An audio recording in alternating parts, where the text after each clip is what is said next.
Hey guys, welcome back to another episode.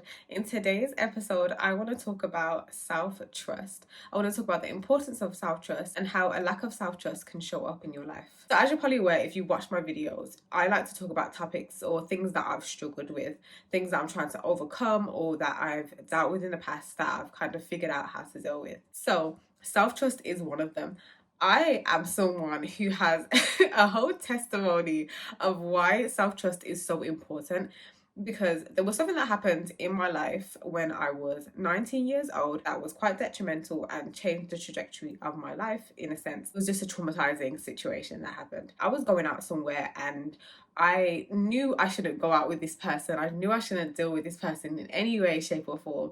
But I just decided to go because as a teenager, I was very rebellious. Like, I was a very do what I want to do kind of girl. Like, I didn't care. But in this particular moment, I had this strong gut instinct. So it was late at night. It was probably about 9 p.m. and I was supposed to be going out. I had this really strong gut instinct. Like, it was a physical sensation that I got in my stomach about going. And I was actually quite like, oh, I'm not sure if I should go. I didn't feel right about going to see this person, to the point where I even asked my mum and I was like, oh, do you think I should go? Like, and at that time, I guess my mum saw me as like old enough to make my own decisions. When I look back at that in hindsight, I feel like I asked my mum that question because I almost wanted her to say no. Like, I wanted her to be like, nah, girl, stay home. Because if you're asking me, then clearly you don't want to go.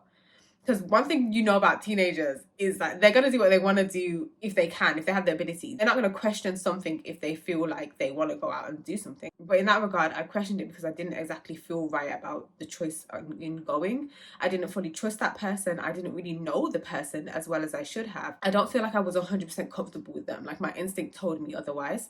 So yeah, I had this like intense sensation in my stomach, which felt kind of like a pit at the end of my stomach. What's that saying where it's like you feel something like knots or like the opposite of having butterflies? I still decided to go. Then when I went there, everything was fine at first, but then things went completely left. And I ended that just really scarred, traumatized, and just really angry with myself as well, because I was like, I knew better. Like, I had a feeling and my body told me not to go. This is not the right thing to do, but I ignored it. And after that experience, I didn't see it as a lesson in self-trust. I don't think I was really thinking about the lessons in my life or what this situation meant. I just saw it as, oh, this is a traumatizing situation. I'm stupid. Why would I go? And as I've gotten older and have understood the importance of self-trust and knowing that I lacked self-trust in that moment, I can see as that was my lesson. That was my lesson in trusting my gut, trusting my instincts, knowing that what I'm feeling is right. And I think that sometimes it's a difficulty to trust yourself. I had to kind of figure out how to trust myself, because I think that it's hard to trust yourself when you've been made to feel like you are flawed or that you don't make the right decisions, that there's something wrong with you, that you are not able to look after yourself in certain ways. And that couldn't be like because maybe you were coddled as a child, or maybe you were criticized a lot as a child, or just maybe you had certain experiences that made you feel like, oh, I can't trust myself, you know?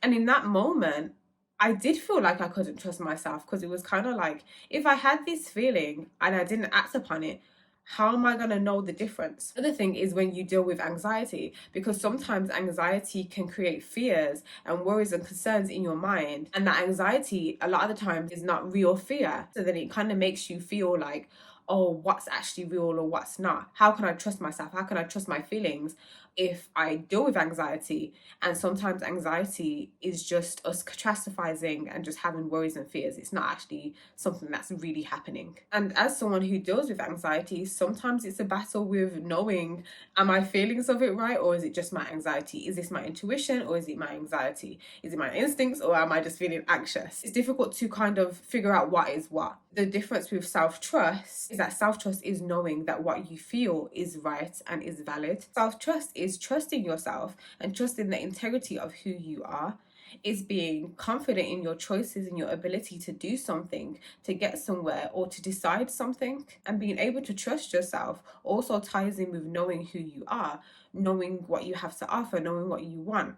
Because when you know what you want and you know who you are, it allows you to trust your choices or trust the decisions that you make going forward that are conducive to your well-being and that also reflect your authentic self and who you are. So I think that that journey to having more self-trust is also that journey to alignment and to authenticity, to knowing who you are and understanding yourself on a deeper level and being connected to who you are as well. It's a lot that goes into trusting yourself. But I feel like self trust is so important because essentially it drives a lot of our decisions. We live in a world where we're exposed to other people's thoughts, opinions, projections, whether that's family members, partners, friends, random people on the street, social media. We're just exposed to other people. And when we don't trust ourselves, it's easy to be influenced by someone else's opinion. It's easy to decide against what you really feel because someone else is not for it or someone else doesn't think it's a good idea. There's so many people in this world that will tell you don't do something or to do something that doesn't actually align or resonate with who you are. And then when you don't trust yourself, it's easy for you to be like, oh, okay, yeah, sure, I'll just do that. I'll go with that. But the truth is, it doesn't actually resonate with you. It doesn't align with you. It doesn't represent who you are. You're just going with something and you're placing your trust in someone who doesn't know you like you know you. That's been me at times where it's kind of like I've been easily led in certain instances. And I see myself as someone who is quite strong minded, but it doesn't mean that I haven't been easily led because that's what happened when I lacked self trust. When I didn't trust myself or trust my ability to do something, I've been easily led by someone else. And if you do lack self trust, you probably are an indecisive person. And me, I, not so much now, but I used to be the queen of indecision. Like, I used to be like, oh, I can't make a decision. I can't make choices. Like, it could be something simple as picking between two different sizes or two shoes. So when you don't trust yourself enough, making decisions is going to be very hard for you. In fact, you might end up finding that you go to other people, friends, family, whoever, to make a decision for you. But how can someone make a decision for you about your life, about the things that you desire, about your journey, about your path and where you're going? Someone can't make that decision for you because it's only you. And whilst people are happy to help and be like, yeah, do this and do that, you have to remember that people are giving advice or saying things through their own experience, through the lens of how they view the world. So if someone views the world, let's say, with a more negative perspective or a pessimistic mindset, but you're someone who's more optimistic, there's a misalignment there. So if you rely on them to make a decision for you, you essentially impact yourself because you're allowing someone to make a decision and they don't even view the world the same way that you do. They have completely different experiences. Even if it's similar, they have different experiences, different mindset, different disposition, whatever it is. So when you don't trust yourself, you're placing, your future, your well-being on someone else when that's not for you, for them to decide those things for you. So self-trust is detrimental because the truth is we have to make so many decisions in our lives. Our lives are literally decisions. It's a constant decision making, whether that's changing a new job, moving cities, getting into a relationship, choosing something to eat that day, what meal you're going to have. It's every day constantly making decisions. And so lacking that self-trust impacts your ability to make decisions that are fruitful for you, are conducive to your well-being, that are in alignment with who you are in your future and where you want to go. A lack of self-trust can cause you to question your thoughts, your feelings, your instincts, just so many different things. And also you have to remember that people don't always have your best interests at heart. So you can't rely on other people to do what's right for you. You have to trust yourself and your ability to handle life, to make decisions and choices, because you know that you have your best interests at heart. Or you have to really think about whether you do have your best interests at heart. Because sometimes on that topic of like making bad decisions, poor decision making can actually diminish your self-trust. This is coming from someone who has made a lot of bad decisions, and because of my poor decision making or making decisions in times of like insecurity, vulnerability, loneliness, sadness, anger, pain, decisions based on trauma or unhealed wounds, I grew up with this feeling like, oh, I can't trust myself. I don't have the ability to make the right decisions. Because I've made so many decisions in the past, I'm holding on to the poor decisions that I make to the point where in the future I'm still making bad decisions, or I just don't trust myself enough to make decisions. And then you just end up like questioning. I don't know if you've experienced it where you just find yourself questioning so much things because you're trying to figure out what's going on in your mind. You're trying to figure out how to feel. You're trying to figure out whether what you're feeling is right or whether what you're feeling is okay. Let's say, for example, knowing that you shouldn't be with someone and you've got, and like, I think a lot of us has been there where we just kind of like, I know I shouldn't be with this person. I know that we're not healthy for each other, but you've continued to stay, or you've decided to be with them, even though you know within yourself it's the wrong thing to do. But you have so much thoughts in your mind, and you're just questioning it, and you're going back and forth, and you just feel unsettled, and you don't trust yourself enough, and you think, oh, but if I don't do this, then what does this mean? But if I do this, then what happens? Like, it's a lot. I am someone who lacked self-trust, so those are the difficulties or the experiences that I had when it came to making decisions. Constant poor decision making decreased my trust for myself over time, to the point where I feel like I can't make decisions, because all the decisions that I've made have led me to trauma, have led me to pain, have led me to bad relationships. Like, that's you end up seeing things that way, and then you almost kind of like, no, I'm not too sure about how I can actually navigate decision making, or trusting myself, or trusting my ability to do things that are healthy for me. And that, it's like, you also have to give yourself grace for the decisions that you made that were poor, that were not the best decisions, but to understand that you're able to make better decisions going forward. You just take those lessons. What decision did I make? What choice did I make then? And what can I do differently now? How can I see that and think, I'm not going to do that again? It's really as simple as that sometimes. It's as simple as just saying, I'm just not going to do this again. I'm just not going to say yes again. I'm not going to make this decision again. Instead, I'm going to give myself to think about something again. I'm going to really assess my thoughts and emotions and feelings about something instead of jumping on anything. When you want to build that self-trust, it's important to assess how you are feeling. And that could mean just writing down what you're feeling, what's coming up when it's time to trust yourself, or trust a decision, or make a choice, or trust your ability to handle something. It's, let me just assess my feelings and assess what I'm experiencing, or what's coming up internally for me, to then kind of make the best choices. We can start to build that trusting relationship with ourselves. It's about creating that foundation within yourself again. That starts from keeping promises with yourself. If you have decided that you want something different, if you have a goal in mind, if you have certain things that you want to kind of deal with, or heal from, the best way to approach that, from my experience, is creating promises and keeping them. And doing small things as well. And when you start to see that you're actually keeping your promises and you're doing the things that you need to do, you start to feel more confident within yourself, and you start to build that trust within yourself, because you're seeing firsthand that you're actually doing what you said you want to do. And also, if you're an indecisive person, making a decision and sticking to it, and being okay with the decisions that you made, or just don't think too much about it and we're going to move past it. And these are the things that help you to build that trusting foundation with yourself, because it's about having that healthy relationship with yourself, and knowing internally that you're making the right choices. You trust your instincts, you trust your gut, you trust how you feel. You're okay with making decisions, you're okay with your ability to handle life, you're okay with, your thoughts and your opinions. People emphasize, trust your gut, trust your gut. But when you've spent a long time not really trusting yourself, or not understanding your emotions, for one, not understanding how you feel, or just people have made you feel bad for the way that you feel as well, it's difficult to trust your gut. So when you're in moments where your gut is telling you not to do something or to do something, it's hard for you to really understand that your gut is trying to lead you to alignment, or that your gut wants to protect you. The intuitions that we have, our intuitive feelings, are there to protect us. I can say that as someone who went through a traumatic experience, because I ignored my gut.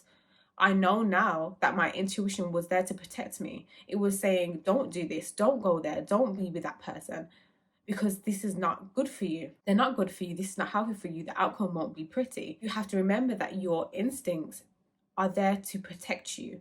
They're there to guide you. They're there to allow you and help you to make the decisions that you need to make, that are in alignment with who you are and where you're going. But it's okay to make the wrong decision sometimes. It might not be that it's the wrong decision. It might not have been the right decision or the best decision in that time, but there's always an opportunity to pivot and do something differently anyway. So it's remembering that as well. If you do make the wrong decision, that is also the ability to learn, and also to remember, oh, okay, this is why it's important to trust myself, and not to lean on people all the time to make decisions for me, to make the decisions for my life. Like, I can do that. It's so important. It's so key to so many different aspects of our lives. Like, it's one of the most important things, because like I said, we make decisions all the time. We make decisions about who we want to be with, how we want to feel about something, how we want to react about something. Self-trust is your guiding force in a life where you have to constantly make decisions. When you have self-trust, you are able to be assertive. You're able to take accountability. You're able to be assertive and say yes or no. You're able to set boundaries or be clear about your needs and your wants and your desires with someone because you trust yourself and you trust who you are and you know who you are. So you're able to say, this does not work for me. I don't need this, or it does work for me. And you're also able to take accountability, because taking accountability is trusting yourself. It's trusting that you might have done something wrong, or that you need to do something differently, and trusting that you can take accountability and do the things that you need to do to get to where you need to be. And being able to take accountability is also key to your growth. When you know how to trust yourself as well, you'll also have a healthy level of dependency. A lot of people who lack self-trust are very dependent on other people because they just don't trust themselves. So it's easier to place trust in other people to guide them, to tell them what to do, get them out of their comfort zone. So when you don't trust yourself, you can become codependent on other people. You can become dependent on being in a relationship. Having a healthy level of dependency is good and it's great, because we should depend on people. That's part of creating healthy relationships. But being codependent is unhealthy, because that means that you're essentially saying that you can't make decisions without this person, you can't live without this person, you can't be prosperous, you can't flourish or grow without this person, and it's just not the case. When you have that self-trust, you can trust yourself enough to depend on yourself and your ability to handle life and what comes your way. When you trust yourself, you're also able to self-reflect and assess your mistakes, which also ties with being able to hold yourself accountable. Because being able to hold yourself accountable means being able to reflect on the mistake that you've made and to hold yourself accountable to the things that you've done or the situations that you've contributed to in your own life. Also, to be able to give yourself compassion about those things. When you trust yourself, you're able to be compassionate with yourself. You trust that this is your journey, that you trust that you will make mistakes, but you also trust your ability to do things right, to live a life that is in alignment with who you are, to make healthy decisions. You are also compassionate with yourself because you know that you're doing your best regardless of any outcome or things that happen. You know that you're doing your best, you know that you're making the right decisions, you know that you are living a life that is healthy for you. So then you're able to give yourself compassion when things don't go the way that you expected things to go, or when things, go left, or things are just not happening at the speed that you want. You do trust yourself and you trust your journey and you trust what you have to offer and what you bring to the world. Self-trust, as you can tell, is very important. It's important for our relationships with ourselves, for you to feel like, you're connected with yourself, you're aligned with who you are, your authentic self. And it allows you to develop healthy relationships with not only yourself, but with other people as well. And I always say that the relationship that you have with yourself reflects a lot of the relationships that you have with other people as well. And since the relationship with ourselves and other people takes up a lot of our life, it's important to really assess the relationship we have with ourselves and to create that loving and trusting foundation in ourselves first, and give ourselves the time to understand who we are. It's also a process of knowing who we are as well. Like, knowing who you are comes from intentional actions too. It also comes from experiences, but it also comes with you seeking more self-understanding. And then that self-understanding in turn allows you to trust yourself a little bit more and to develop that trusting relationship with yourself. So yes, I hope that I've been able to help you get to the starting point of just knowing how to trust yourself. And if I haven't mentioned it before, I am a qualified life purpose coach. So if you want to book a one-to-one session with me, I would love to help you and support you and just guide you through and just coach you in the ways that you want. And if you want to start with self-trust, we can do that too. But thank you for listening to another episode, and I will see you in my next video.